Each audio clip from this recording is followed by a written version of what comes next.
Okay, so, yeah, I'm trying to get a photograph of this, but I just discovered the life cycle of a mushroom.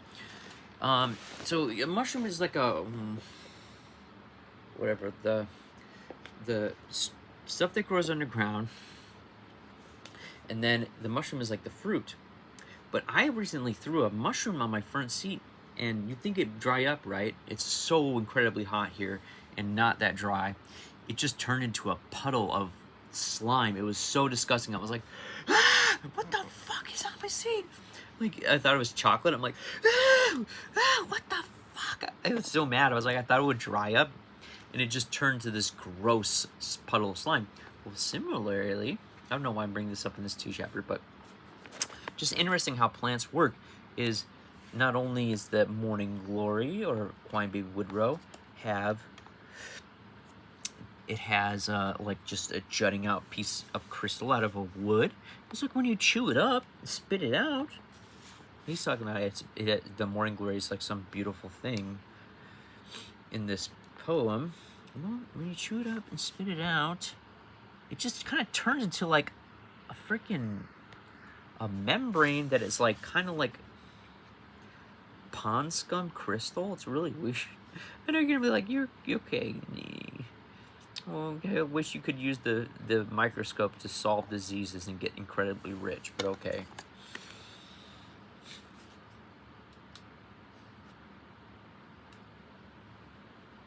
Anyways.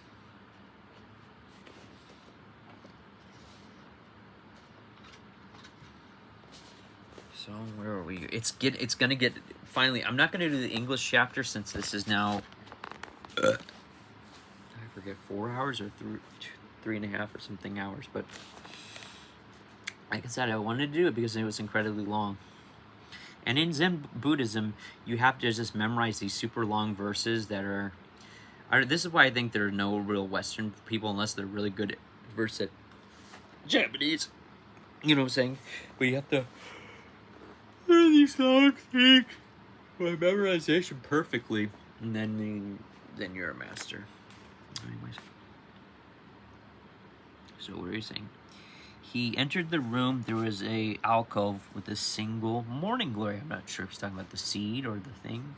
Also the vines too. The way that they can grow is just a miracle. Like if you ever think about how nature is beautiful, say for example, out of concrete, a piece of grass will grow. It's like life finds a way. You know what I'm saying? It's a single morning glory, deeply tinged, exquisitely beautiful.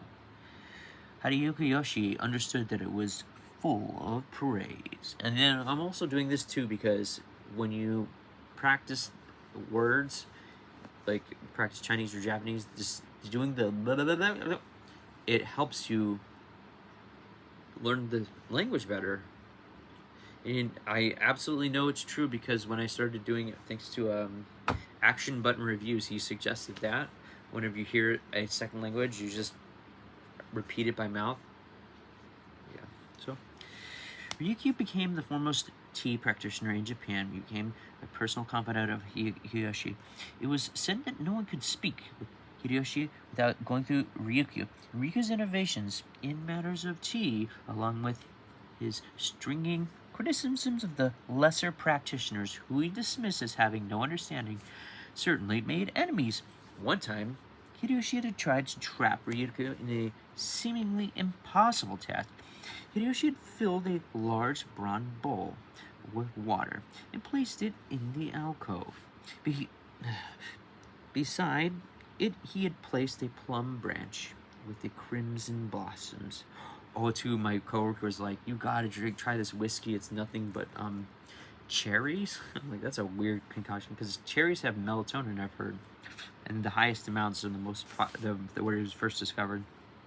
Whatever. He placed a plum branch with the crimson blossoms and ordered Ryukyu to make the flower arrangements. Without hesitation, Ryukyu held the branch upside down over the bowl and stripped off the flowers by pulling his hands down the branch. The open blossoms and buds floated together on the surface of the water, and Hideyoshi appeared delighted, confessing that he had tried to embarrass Ryukyu, and the man could not be flustered. Other members of the court, however, thought that Ryukyu's conduct in his lord was presumptuous in the extreme. And then it says, this illustration is called Tea Drinking, the Rustic Ideal. There's some Chinese on this too, old Chinese. Should I do it? No, don't do it, Henry. It's weird because you can kind of read it in mirror. I don't know, this one's too hard. Oh man, this is beautiful.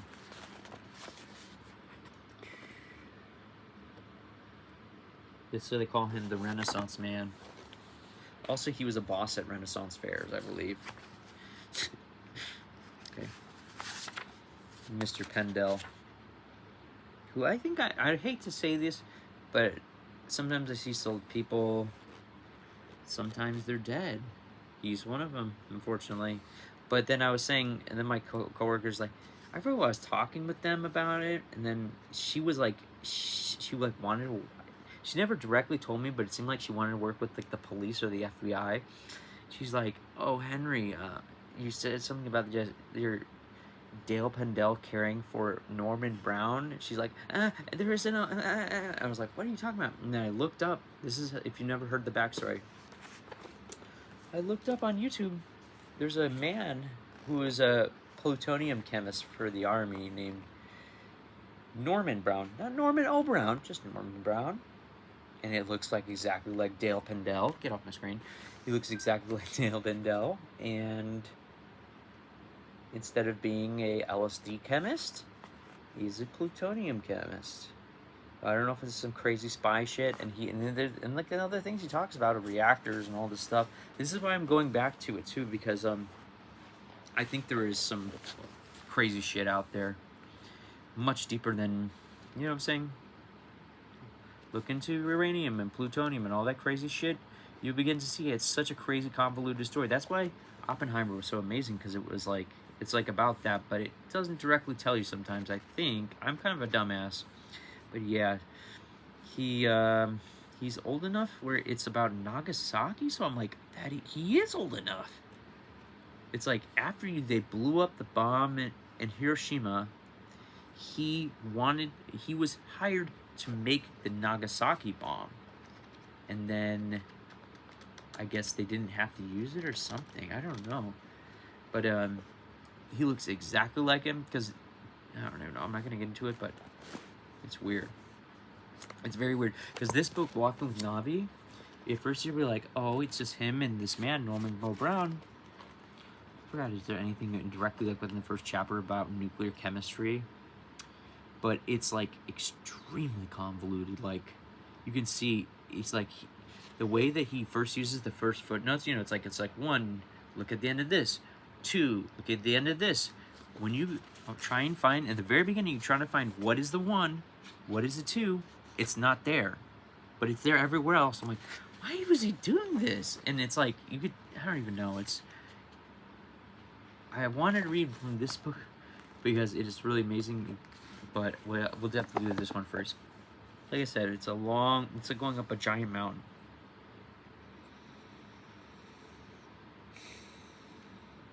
Okay, sorry. Okay, so Ryukyu stressed tea as a means of attaining realization of the Bodhidharma. One's conduct in the tea room being both proof and practice. But along with his Zen, Ryukyu and also preached Pure Land Buddhism. The Buddhism that teaches salvation coming from the grace of Amida Buddha, rather than one's own efforts. In fact, that striving for salvation is pointless, because Amida has already saved all beings, regardless of what they do.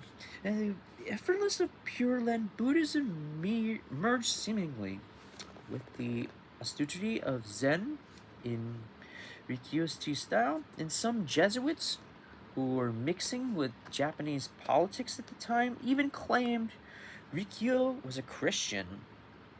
And Rikyu scrutinized every detail of the tea ceremony, the garden, the hut, the layering, the charcoal, the precise placement of the utensils, and critiqued the good, the bad of each tradition and innovation. And he was an innovator, but above him, he insisted that without the naturalness and spontaneity, the ceremony was a sham, and that the true lesson was the tea. I don't know what to say about that. The old school. As the general rule concerning the cleaning of roji, which is the entrance garden through the arriving guests, walk through stepping stones. If guests are to come in the morning, one should sweep the previous evening. If at noon, one should sweep in the morning. After that, even if the leaves have fallen, they should collect. The accomplished practitioner will allow them to lie as they are. Rikyu in the Soten. Well, Rikyu eventually fell from grace, having united Japan. Hideyoshi was planning to make plans to invade Korea. Rikyu was in the Dove Party, advising against the plan. To make matters worse, his daughter had refused to become one of Hideyoshi's concubines. The final straw concerned the great new gate to the Daikokyu-gem temple, and Rikyu had promoted and supported this project earnestly, but as more and more of the funding was withdrawn in anticipation of the planned invasion, it began to appear that the gate might not be completed. Clearly, acceding to his authority, Rikyu had hired extra workers then to have them work overtime to complete the construction, and he had commissioned a wooden statue of himself to be carved in the mountain over the gate. Rikyu's position at court had been slipping already. His principal defender had already recently died. It's like this is where he's like fallen off. The principal defender had recently died, but now his fate was sealed. In 1591, Hideyoshi ordered to confirm. He ordered. I think it's okay. He commissioned a statue of him when I got Rikyu's position at court, and now it's spring already. And the principal defender had already died, but now his fate is sealed. In 1591, Hideyoshi ordered him to commit seppuku, or ritual suicide, and Rikyu's held the last tea for his close disciples. After the tea, he dismissed his guests, but one. Rikyu removed his robes, revealing that underneath he was wearing a traditional all-white clothes of those who were about to disembowel themselves. He unwrapped this short sword, composed a death poem, and cut himself open and died. 7 years of life, ha ha ha, what a fuss. With the sacred sword of mine, I do kill both the Buddha and the patriarchs. Rikyu's death poem. He kills himself, he kills them. Yeah, that's why I like Dale and Gave Me to Zen, because sometimes people act so like, oh, you do this, I'm doing this back, you do this, and that. I'm like, it's so childish, just like, don't even, it doesn't make any sense. Like, I just, no, whatever. I'm too much talking about myself. I this right now, but it's true. You know what I'm saying? I call it just childish. When one person does this and you'd have to do it back even harder. I'm like, why? Just fucking let it go. This is the design for the Rama, the carved Tansomi mat, I guess, and the Chinchiguri and Kyogo. These are the Chanayu Kyaga Yurio Shusei compilation of materials on the tea ceremony. So beautiful, so weird. It's weird how it's like it looks like a figure is like right here, and it's not. It's like, I don't know. We were discussing ghosts today, but it's pretty. Yeah, no, I mean, maybe I'm mistaken, but I want to know why is there paintings of these ladies fucking an octopus? I want to, just because too, there's a movie that came out a few years ago. My friend Natalie watched it, and I wanted to watch it. I didn't do it, but I want to. I hate to say this. This is F-rated. The man fucks an octopus. He becomes friends with an octopus. It's so smart. I've heard like octopus are so smart that they can climb out of their cages, crawl up to a light source, walk onto a wall, turn off the light, and walk back. They're that smart. And this guy, he made sweet love to it somehow. I don't know. Fucking crazy, man. That's how weird the world is sometimes. No, but I want to know, is there octopus out there that are like super rich in octopamine? You know what I'm saying? You don't even have to eat it, because they shoot the ink. You know what I'm saying? You don't even have to eat the squid. They just like, and you're like tripping balls or tweaking balls. No, but really, you probably just start sweating profusely and being like, That's how I remember octopamine. Okay, now it is the English chapter. Thank God. This is finally over. Okay. It says, the T. Clipper Cutty Sark. Now that is a crazy ship. Yo ho ho. Look how many fucking sails there are. No wonder it could get from England to China. Jesus Christ. Sorry. Okay. There. Now isn't there a better story than learning about the pharmacology of caffeine? Isn't that better than learning about caffeine? I think it's in the coffee chapter or something. But it's, yeah. Everybody says caffeine is biphasic, so if you have a small amount, it makes you sleepy, and if you have a large amount, it wakes you up. I've never really felt that very strongly, but I think it's true. It's like, I think that's the what's it called? Like the Pavlovian response, where if you are thinking that you're gonna wake up and you just have like the tiniest sip, you know what I'm saying? You're gonna feel like it's not enough, and you're gonna feel sleepy. But if you have enough, then it wakes you up. That's my opinion. Okay, back to these strains of tea.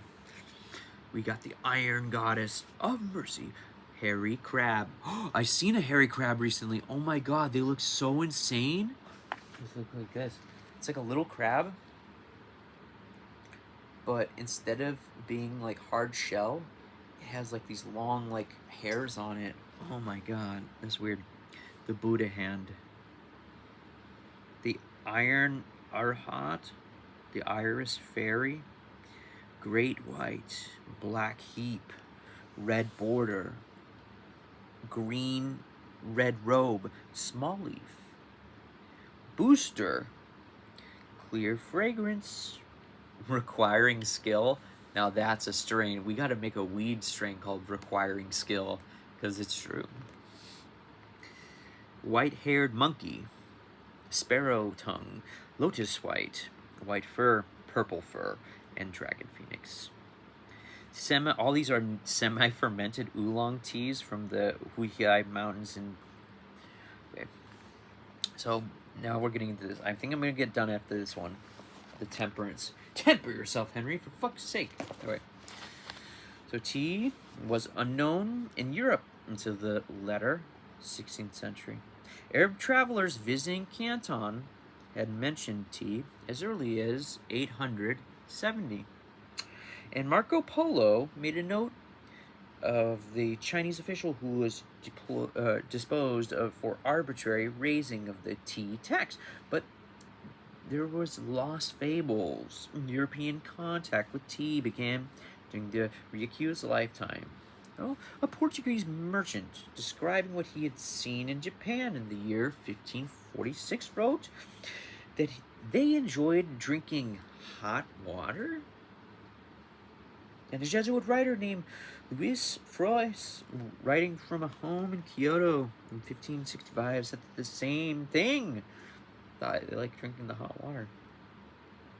Perhaps neither of them ever drank tea during any stay of their times in Japan, though that would have been extraordinarily rude. More likely that drinking a hot beverage was so utterly exotic that they didn't even realize that it was an herbal infusion.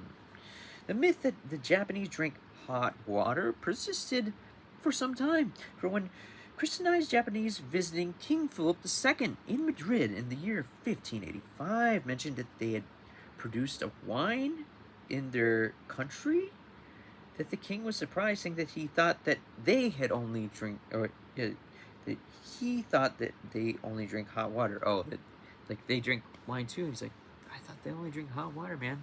It just brings back to like the rainforest. Sometimes the shamans there were like, I forgot what they say. Did you know that another shaman up the river drinks the same thing? He's like, I mean, this is from a while ago though, but yeah. And it's just as similarly too. I think in the Bible it talks about this, about imbibing smoke or something. It's like when you're like I forgot what they're saying. Like smoke is, I forgot. It's hard to explain, but it's like they thought smoke was the same thing as drinking it or something like that, but it's not. It's two distinct things. But there was a time when people were dumb enough where they're like, thought the same thing. You know, they like see some person. It's like, oh, you know, he's smoking a pipe. He's like, he's just drinking that yummy pipe, or whatever. I don't know. I could be projecting. I probably am, but I'm probably true. Okay, so the myth that they drink hot water persisted for a time when the Christianized Japanese visited King Philip II. They mentioned that they had produced wine in their country, and King Philip was surprised because he thought they only drink hot water. The first accurate description of tea was written in 1565 by Louis de l'Amelia, an experienced missionary who had been trained in medicine, and Almeida wrote of a certain boiled herb, which is called cha. Oh yeah, that's what it's called, kuring cha. That shit we tried that was like, it was so bitter, and it was super black, and it was, but it made me think. I'm like, so Dale, have you heard of this? He's like, no. I'm like, never? No. He's like, sorry. He's like, China's just there's too much random shit in there, and it's like kind of guarded secrets, or you know what I'm saying? I guess, I don't know. But he never heard of it, but he's like, it's possible, definitely, man. Definitely. I was saying, is it like the black drink of the Americas? He's like, I think so. I can look it up. And yeah, so, yeah, kuring cha. It's a certain boiled herb called cha. It is tasty to anybody who is accustomed to drinking it at the time. Well, the Jesuits began to realize the importance of tea drinking in their life, and their prospective converts, the missionaries, were encouraged to become acquainted with the practice. Reports of China Yo, the tea ceremony, often soon after the writings, along with the detailed instructions on maintaining a tea room and serving the cha. The tea arrived in Lisbon in the year 1580, and the Portuguese were the first Europeans to drink it. But the Portuguese trade with Japan was limited, and the whole venture was destined to sorry, my feet are fogging so bad. They're destined to come to an abrupt end. The missionary zeal and the Jesuits, as well as the predilections for mixing in local power struggles, was finally their undoing. The Japanese knew throughout all of them in 1641, killed or forced recantations of many of thousands of Japanese who had been converted to Christianity. Now, Japan closed their ports to all Europeans except to the Dutch, who were allowed to trade in the narrow sandbar region of Nagasaki, but were not allowed to go ashore. The isolation saved the country. Oh, Japan's only import was the need of silk, for they had traded copper. The Dutch in turn traded copper to China for silk. For tea, the Chinese wanted silver or gold. All of the tea drunk in Europe came from China. All of it came through Canton. Correspondences. I forgot what a correspondence mean. Like in these weird like chapters thing. Oh, temperance. This is correspondence. Dude, this ship. I swear, the guy, one of my favorite, or that's not my favorite, but he's like a badass motherfucker in techno is Andy Weatherhall, and he has like a giant tattoo of a ship on his arm, and he's like, why would you get that tattoo, man? Why do you get that tattoo? He's like, well, one time I was talking with like this big, you know, sailor who had powered this big boat, and I realized my life as a DJ wasn't shit. You know what I'm saying? He's like, I realized that what, you know what I'm saying? Being able to power a ship through a storm, yeah, that, you know, takes balls or something like that. He's like, being a DJ, and but I think it's kind of sad. And he went through a lot of depression, and he took his own life a few years ago, unfortunately. But yeah, when I was a little kid, I swear to God, my mom had a Primal Scream CD. It's like, I never heard it, but I remember seeing the artwork on it. I'm like, what? Yeah, he's like old school. I don't know how to explain it. It turns like new wave. How did new wave become club music, something like that? That's what Andrew Weatherall is. But yeah. Anyways, so he is a badass. Anyways, or like how was indie rock or whatever become like industrial techno, whatever, trance music? Anyways, we're gonna do one more page. We're getting off this motherfucker. Correspondences. This is from Okakagura Kakizuha, the Book of Tea. It says, the present is the moving infinity and the legitimate sphere of the relative. Relativity seeks adjustment. Adjustment is art. Thus, the tarot card T, it corresponds with temperance. I get it. That's why me and Matt Poe were actually talking about this, about the tea ceremony. It's like, the thing about being able to laugh at yourself is like, if you can do that, you're good. Oh, we're getting to this. Where's this one too? See, there still is freaking, this is why it just drove me insane. There still is this many more pages to go. And it's all like this dumb English shit, or dumb European opium war bullshit. I'm like, ugh, so boring. Anyways, let's go. One last page. The Dutch were the first European tea merchants from in the 17th century until the 1670. The Dutch East India Company was the richest corporation in the world, employing 20,000 sailors, 10,000 soldiers, 50,000 civilians. The Dutch challenged by the British East India Company, and by 1680, the British had overtaken them. The British East India Company soon held a virtual monopoly on the tea trade, which they maintained until 1834, which no such monopolies became unfashionable. Manchu China bore little resemblance to the sophisticated and cosmopolitan Sung. As a government, foreigners themselves distrusted other foreigners. European traders were restricted to a few docks in the harbor at Canton and were only allowed to trade with specifically licensed groups of Chinese middlemen, the Hongs.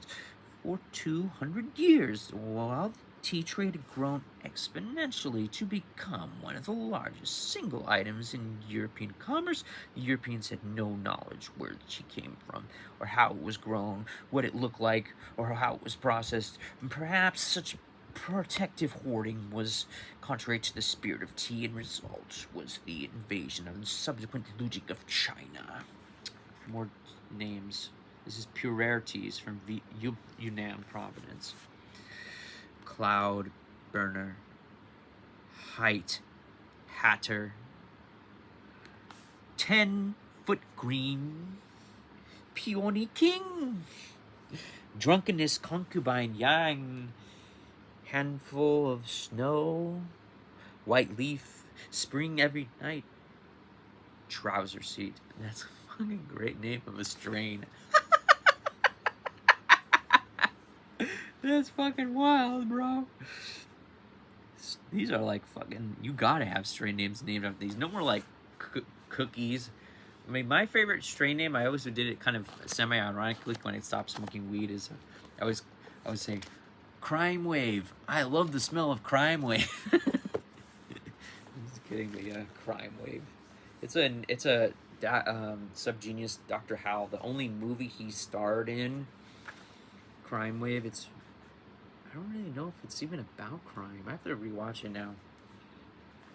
So yeah, buy some tea, watch Crime Wave. I don't know. I'll rewatch it later and see if there's any more notes. I go ahead and see, look at my Google things. Okay, so, oh yeah, and then Jasmine. Oh, alright, this is the same thing. Whatever. Yeah, the name of Trouser Seat is the name of a tea. It's hilarious. But even then, that's the fucking octopus smell, the fishy smell. Yes. Wait, we got to do this one more time. If the pureres have the fishy smell potentially, but they also have that amazing like non-bitter smell. Let's see this. Cloud burner, height hatter, 10-foot green, peony king, drunken concubine yang, handful of snow, white leaf, spring every night, trouser seat. Yeah, no, that methylamine though is like, if you're looking at caffeine versus phenethylamine or amphetamine, caffeine looks like it's a bigger thing. You know what I'm saying? It's so big that's why it's like doesn't hit as strong or something like that. Chemistry is a little bit more complex than that, but sometimes the bigger the chemical is, the weirder it kind of hits, or it hits slower, needs more, etc., etc. But yeah, when I had that methylamine, it's like, even compared to that, it's like, you know, the phenethylamine or amphetamine back skeleton or whatever, it's this big thing. It's just like these things, so it kind of is like, if you ever seen the structure of alcohol, or like I was saying, that one drug, 1,3-butanediol, or like, you know, amino acids are kind of more simple. But no, go back to the thing. Maybe, like I said, ethanol. That 1,3-butanediol is pretty simple. I don't know, because you can look at the weird shapes in different ways, but thinking. Just some random solvents like no, not gasoline. Damn it. What is it? Ether. Ether and alcohol are very, very simple. Maybe nitrous oxide too. Well, this methylamine is simple like that, but it's not a gas. It's just a smell or taste that's a stimulant. It's really weird. And a really weird one too. I have to look into it more, but I mean, honestly, I just want to see people fucking octopuses too and sucking on. Just kidding. I'm sorry to be so crude, but it's true. Once I realized, I'm like, wait, could there be more out there? That's my thing. Is once Alan Rockefeller was like, oh yeah, people, I've discovered new mushrooms all the time, new species of mushrooms. And you're like, what? You yourself? You right now? He's like, yeah. Nobody makes that much money off of learning about them, so nobody really cares. What do we realize? You have to look and learn, you know, and you will find new things. And it's like, Jesus Christ. You know, and then just as, you know, if somebody's really gotten this far and they're like, well, why do you talk about it, like hunting aliens and stuff like that too, like UFOs or whatever, weird things like that, it's like, just as much, if you really dedicate yourself to looking hard and looking in different ways, you can find some information out there, some strange things out there that maybe something new. So anyways, go back, or something very old and quaint and nice.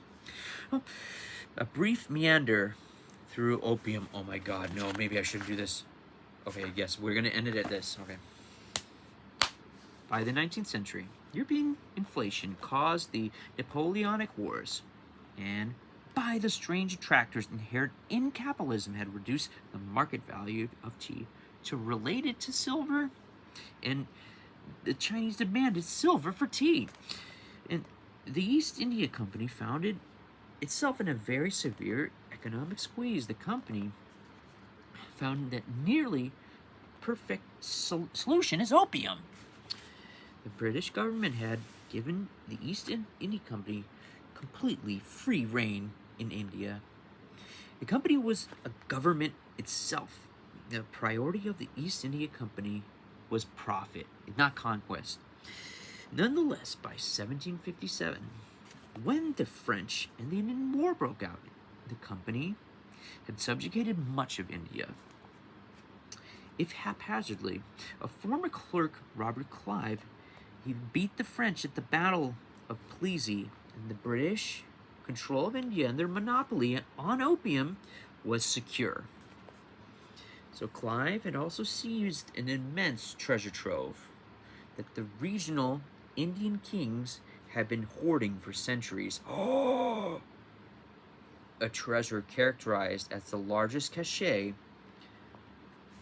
of uncirculated wealth since Alexander had captured the Persians, was the seed capital for England's Industrial Revolution.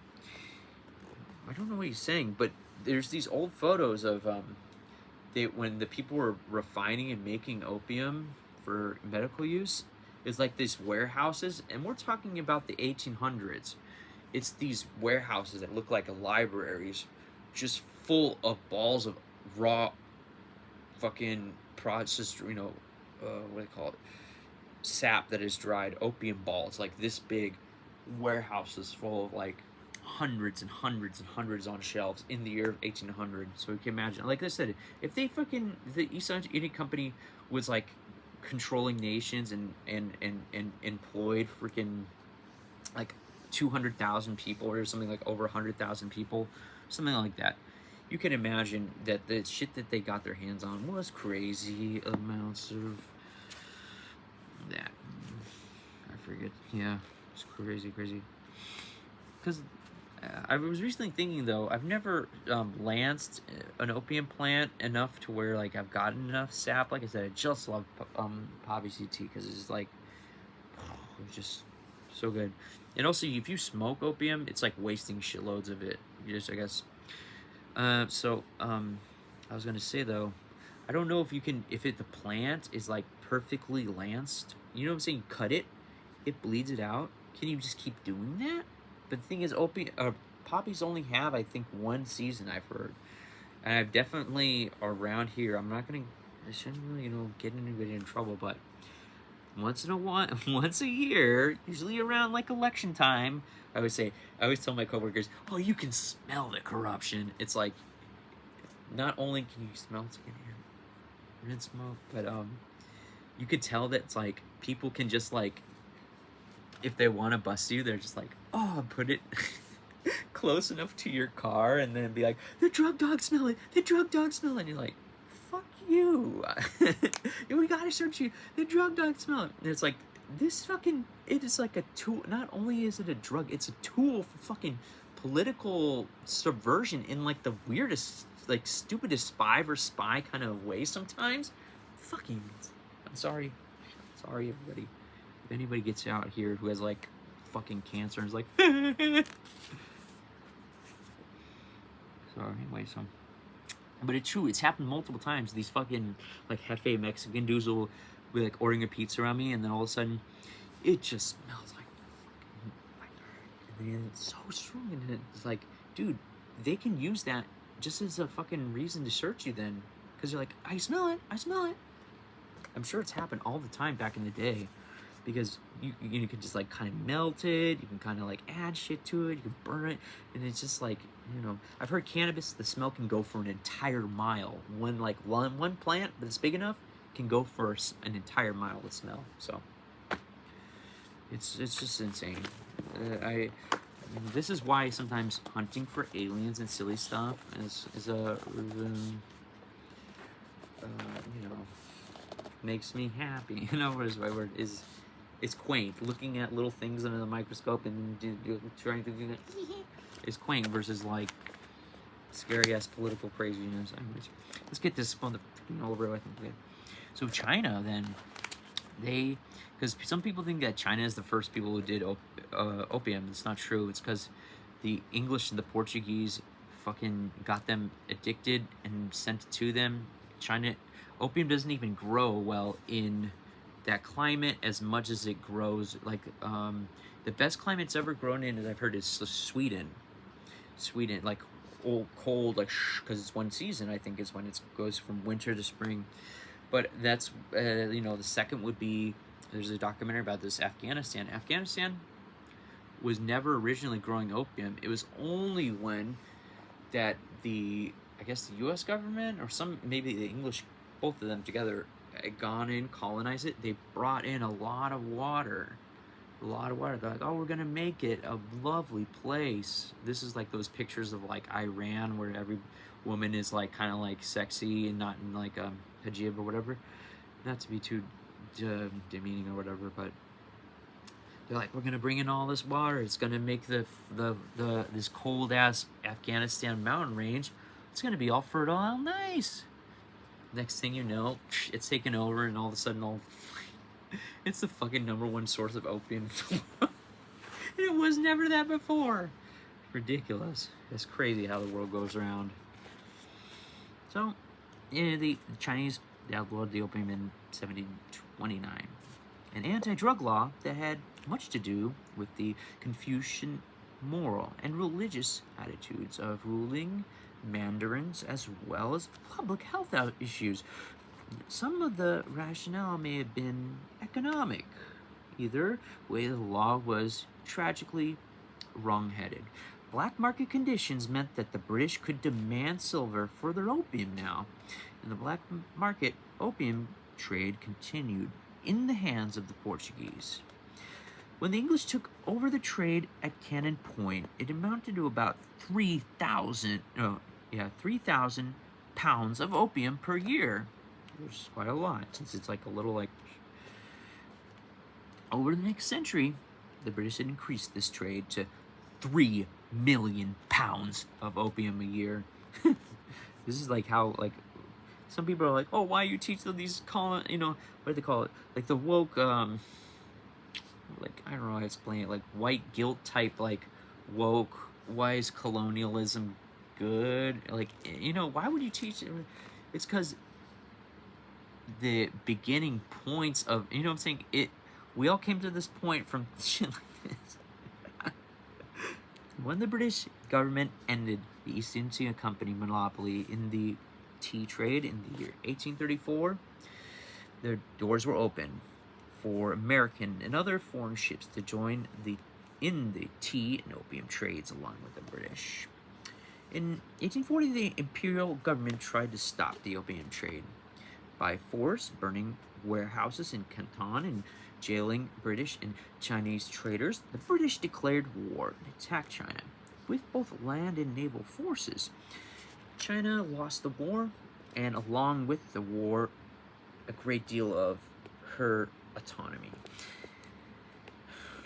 More wars followed for the next half-century, even invasion by Western powers, further weakening and disrupting the country. Culture and economy both declined. Chinese art treasures flowed to the West. Corruption was rampant, but even without the looting or the corruption, the result would have been the same. With the economic forces, the world-based industrialized countries are given uncontrolled access to traditional culture. The result on the invaded country was always impoverishment. That a country that had once been the most advanced civilizations in the world for 4 millennia fell so easily, it's worthy of study. Other cases of advanced cultures falling to less advanced civilizations come to mind. The conquest of Mexico. See, this is weird because he's being a Sinophile, where he's saying that China is better than the other places, like old China versus... I guess, I don't know. Okay, but comes to mind the conquest of Mexico, and surely the Norman conquest of 1066. My coworker knows about that, the Normans. Not that the Europeans of the 19th century were barbarians, but they had certainly been playing catch-up to the country that had been the technological leader of the world for most of their history. See, this is different than I was saying they didn't have science, but he was saying they had the largest water clock. Who knows? And the weird Chinese alchemy. See, but it was written a long time ago, like I said, the 90s or 2000s. Now, it is important to be clear about the dynamics here. State-supported monopoly on power was able to produce cheap, commodified opium by force and the threat of arms. Monopoly control on another drug, tea, by trading partners created an economic niche begging for exploitation. All the dynamics resolve around the possibilities for profit in circumventing the structures of a narrowly sanctioned monopolistic trade. None of it involved free trade. If I may redefine free trade here as a trade between two free partners, each with some semblance of autonomy. Now, opium per se poses a minimal threat to healthy society. Is not the corruption. Let's study this case carefully. Now, this is all before the crazy fucking fentanyl fucking crisis. Because mind you, if you're not into chemistry, it's just like the leftover crud. It makes fentanyl. I don't explain the leftover straw chemicals. It's so shitty ass thebaine. Like there's codeine, morphine, and then there's thebaine, which isn't even like an opiate. It just makes you like all itchy and all of a sudden like have this crazy action. Well, they made that into like an opiate. And it's fucking crap. I fucking hate fucking fentanyl. Stupid fucking drug. Stupid. It'll just last too short and it's fucking toxic as hell. Oh wait, so opium per se poses more minimal health threat to healthy society. This is not true of corruption. Let's study this case carefully. It is obviously still pertinent. The Chinese had lived with opium for centuries. It was a valued medicine and it was used whenever appropriate. Commodified opium had become a different dynamic, which were only made more destructive when the commodity was forced into the black market. It created gangs, corrupt officials, distrust and disrespect for the government, and finally, virtual dissolution of the country.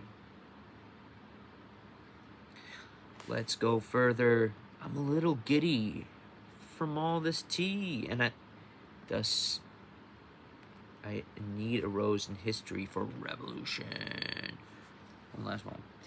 Tea stimulates the circulation of the blood, stimulates clear thinking, mental alertness, increasing body powers and resilience, cleaning of invigoration of the skin, clears, facilitates the flow of urine, brightens the eyes, assists in digestion, mitigates effects of summer heat, eases the pain of the limbs and joints, decreases the secretion of mucus, assuages thirst, and banishes depression, promotes long life.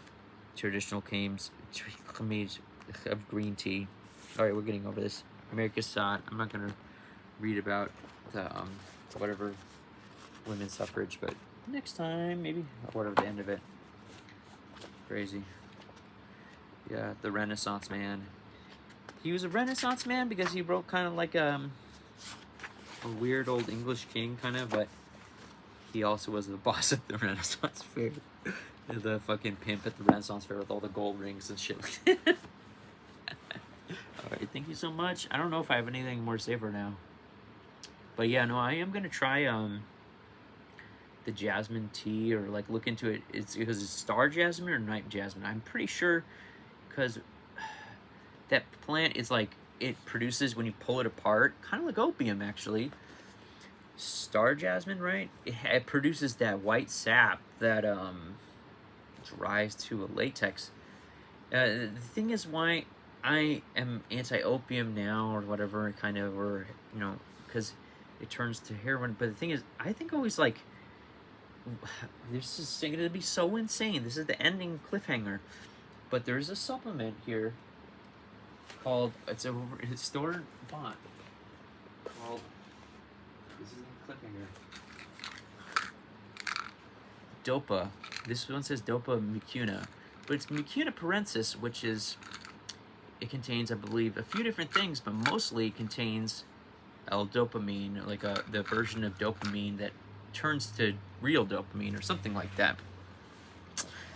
What's crazy is, this doesn't smell like it right now, but the pill to shrink. I was wondering how is all the fucking black tar heroin getting in America? You know, is it always like, is it just only like, you know, fentanyl crap? What? But when you, this shit, it smells so much like it, and it's crazy. This is the last thing. This is why I'm like, I discovered like 7 new drugs this year myself. Is fucking. So I guess this has L-dopamine. I guess it has nicotine. It's not really like a downer, but it also has kind of like a DMT kind of thing. I forgot what it's called, like 5-hydroxy 4-hydroxy DMT, kind of like these seeds called yopo or some, which was one classic. But the smell is absurdly close to black tar heroin. And when you smoke this, I was like randomly, I hadn't been smoking anything in like 4 years, and I'm just like really bored. I freaking put this, I smoked, took a hit, like 2 big hits, and all of a sudden, I see this, like, these tiny diamonds. Like, if you ever seen in the 70s, they had those, like, curtains with the little, like, you go through a doorway, and it's just, like, these little plastic diamonds. I just see all of a sudden these diamonds in front of my face, and we're driving to the freaking, I'm not ready for it, too. I'm like, this is just some freaking over-the-counter supplement. It's not gonna do anything. It's just like tar. People put it in tar, just like to make it go further. I smoke it, and all of a sudden I'm like seeing all these diamonds in front of my face when we're driving to the grocery store. I get out, it's like, I can't find Patrick. I'm like, Patrick. It's still, it's not super strong, but I was like, what? Why hasn't anybody ever talked about this? Because one, freaking people are putting it probably in just to go make it go further. It's not going to be detectable, really. 2, it's a fucking psychedelic that's like kind of like I don't even know, like slightly it's not. It was nowhere near like scary. It was just like stupid and short acting. I was like, what? And yeah, it was just And also, l-dopa helps Parkinson's, which, if you no, yeah, it's also crazy. I forgot what it is. Yeah.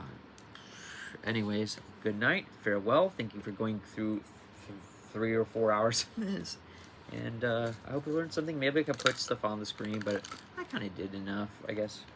Thank you so much. Like, share, subscribe, maybe dislike, maybe report, or whatever, spam. I'm just kidding. Thank you so much. Bye.